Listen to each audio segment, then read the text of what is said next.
What smart families know about retirement that most don't. Most retirement plans are built around a number. But what if that number's wrong? Not because you save too little, but because you plan for too short a life.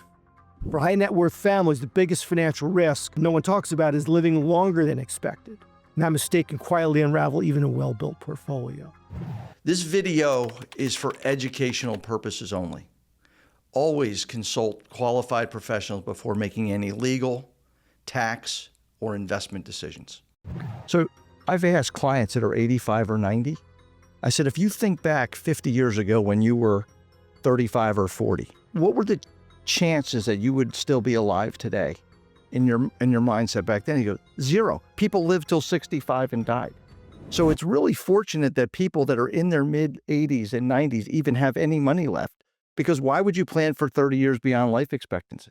So we have to learn from that, and we have to be proactive. I think they were lucky because they had pensions. Mm-hmm.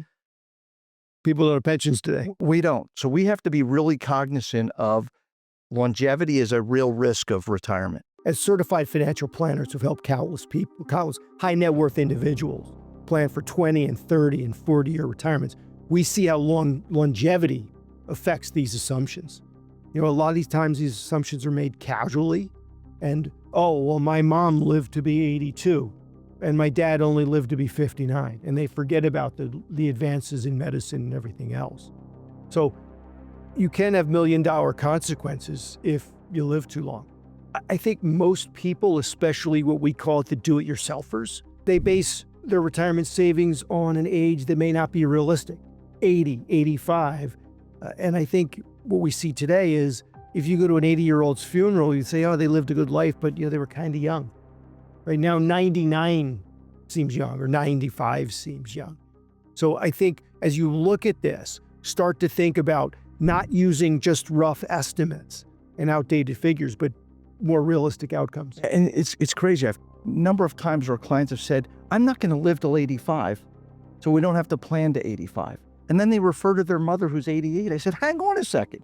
Your mother's 88, you're a generation behind. It's just a mindset that needs to be changed, and it's our job to tell them not what they want to hear, but what they need to hear is we got to plan accordingly. What we call being unapologetically honest. And think about it. Retirement income planning is a very complicated math problem, but it's just a math problem. Agreed. And imagine if you were planning on paying your mortgage for 30 years and the mortgage company said, no, it's 40 years. You say, oh my God, I need all this extra money. And that's what happens if you live too long. And so the difference between 85 and say 97, that 12-year gap, could mean the difference between financial confidence and outliving your money. In 2025, according to Social Security, their study said the average 65-year-old woman is expected to live 21 more years to age 86. Now remember, that's the average. That means there are going to be some that live longer, and obviously some will get hit by lightning tomorrow. And the ones that die earlier, their plan's likely fine. That's right. It's the ones that live beyond the other half that we really have to be concerned. And so the way we view this complicated math problem is we've got to solve the equation for longevity. Because again, if you retire at 65 and unfortunately get hit by lightning the day after you retire, you probably had enough. You probably didn't outlive your money. But if you live to be 97, that may not be the case. And it's something that you really have to be thinking about. Now, what goes hand in hand with longevity? Inflation. And we'll talk about inflation in a couple of minutes, but it's probably the most misunderstood, miscalculated term. I'll give examples on why it's miscalculated. I get it, but we have to recognize that it's a big problem because things change when you're retired. Right. And what is every day? Saturday. So the common misconception of you might only need 80% of your retirement, of your working income in retirement may not in fact be true. And when you go to the golf course, I see all these retired guys that play golf every day. I'm only there on the weekends. They're there every day, and they have lunch and a beer. Especially early in retirement, where you have the health and the vitality to do a lot of things, which typically cost money. Getting back to healthy, financial, secure lifestyles for high net worth people, remember, you've got a significant chance of living a long, long time. And generally, high net worth families are more on the spending end of things. Sometimes that's not a bad thing, and sometimes it is a bad thing. So let's talk about, and we can refer to some of your expertise, but the 3 hidden risks created by underestimating longevity, and then how do we solve for them? How do we try to correct it while there's still time? So the first one is what we call sequence of return risk. So Sam, why don't you talk about sequence of return risk? Another way of categorizing sequence of return risk is, what if I retire at a bad time? So let's say December of 2008, right before the great financial crisis. Or even December of 2021, where 9 months later, the markets were down markedly. We had all kinds of political and geopolitical issues going on. Inflation and gas were going through the roof. That was a bad time to retire. Now, things have bounced back. That's not always the case. But the problem with the concept of what if I retire at a bad time? There's not a billboard on the highway that says, don't retire now. It's going to be a bad time. We only can make that assertion after the fact. And if you haven't planned for that potentiality, it might be too late. And bad rates of return early on in your retirement can be catastrophic to your retirement plan and your retirement nest egg. So in terms of best practices, what do you talk about mitigating some of that risk? What do you do? What is the average guy who probably isn't paying attention to this and say, man, nobody ever told me that? Yeah, so what's the solution to that? To have 5 or even better yet, 10 years of income monies in safe places that whether the markets go up or down, doesn't matter. It's not affecting that part of your portfolio. That gives you great confidence to roll into retirement and not to be stressed out over economic disruption, which causes account values to wane. It's unnerving when you retire in the first place. It's a big change. You may have gotten 1,200, 1,500 straight paychecks. And now essentially you're saying, I don't want a paycheck. I want every day to be Saturday, and I'm going to live off my portfolio. It's even more unnerving when that portfolio that you're living off of is declining in value because of market disruptions.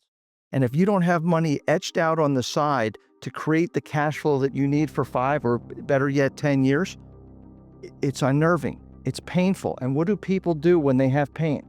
They eradicate the pain. And in this case, that means they sell their portfolio, they go on the sidelines, they disrupt the plan they created, and it doesn't end well. They're not going to get back on track. It's very unlikely that they do. So next topic, number 2, inflation. And again, we talked about it earlier. It's misunderstood, it's miscalculated, and I think everybody that brings in their spreadsheet financial plan to me over the last 25 years has gotten it wrong. Yeah, I agree with them. And that's not a knock. It's just you have to think about it practically. But let's be fair to those folks. Inflation didn't really affect them that much while they were working.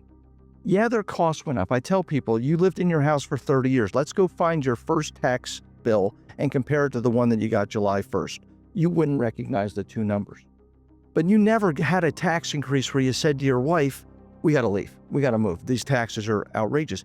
And the reason for that is you made more money, you got promotions, you got better jobs that offset the effects of it. So you were what I call numb to inflation. But when you retire, there are no income increases that you can rely on. You have to build it on your own in your portfolio. And if you don't, you're likely to run out of money or run out of lifestyle. You're not able to do the things that you want to do. So we need to be concerned, understand inflation, be concerned about it, and then we'll need some part of our portfolio that will offset inflation, because not fixed income, fixed interest investments don't always do that. So the mistake is I don't calculate it, I don't think about it, and the best practice is probably to manage a portfolio based on number 1 and number 2, which is sequence of return risk and inflation. Well, create a plan that accounts for it, right? It's a math problem that if you know what to solve for, it makes the math problem a lot more solvable. And what we find is most people don't have that information.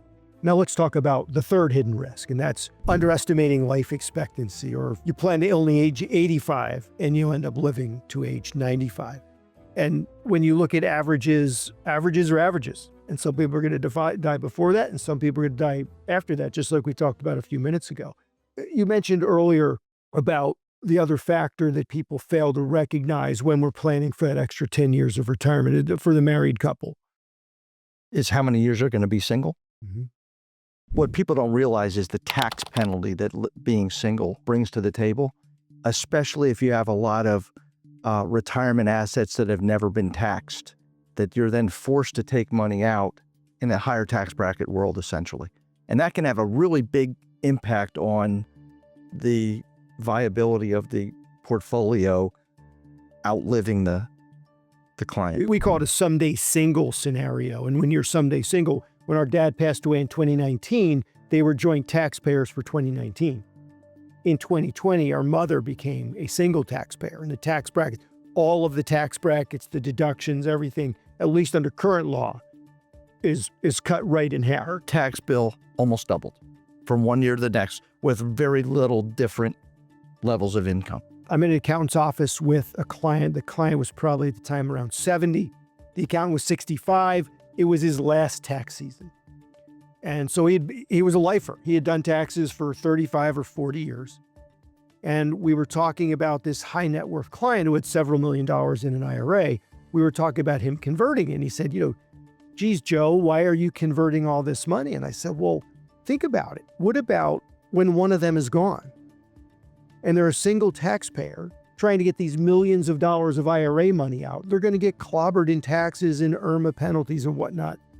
And his response was, I never thought of that. And I thought, dear Lord, this is a guy that did nothing but this from January to April 15th. To be fair, accountants feel their role is to keep the client's tax bill as low as possible in the current year. They don't look at next year, typically. They don't look 5 and 10 years down the line.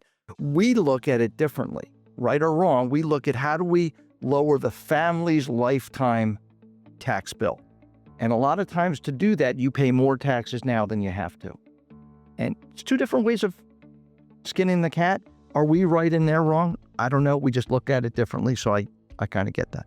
So contrast that and with a real life example.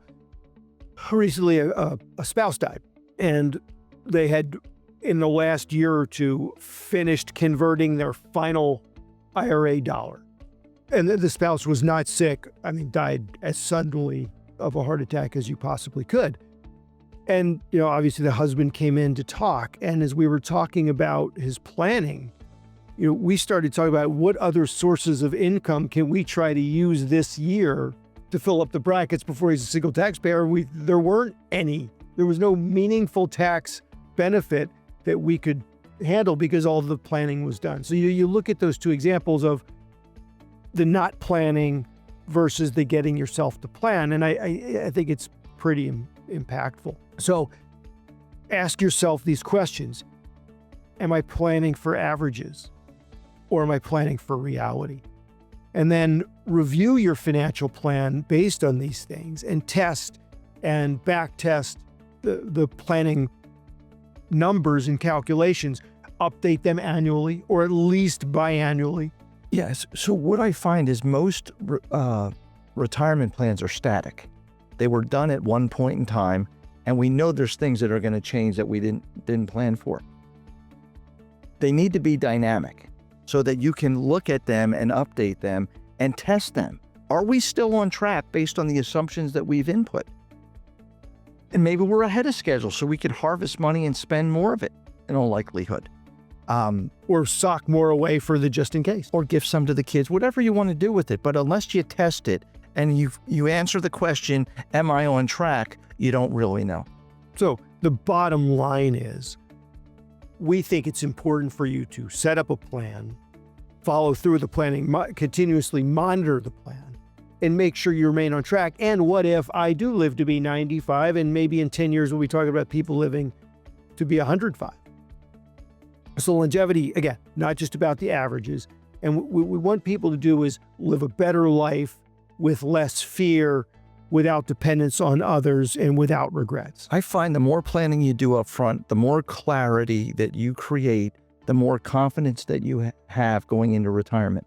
And I will argue vehemently that the confident retiree lives a better retirement life than the one that's always wondering, if I spend this or that, am I going to run out of money someday?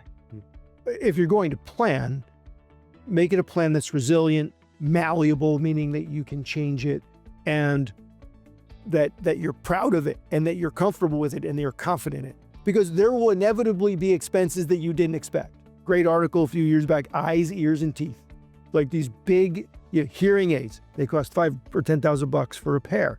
Implants. I cringe every Cataract time I hear the word periodontal. That's a big number, always. We've got to be thinking about these things. If your retirement timeline is longer than you planned, having a resilient income strategy is non-negotiable. The most critical period for protecting your portfolio is the first decade. We call this the retirement red zone, and we break down a specific plan to navigate it in this next video. Click here to watch.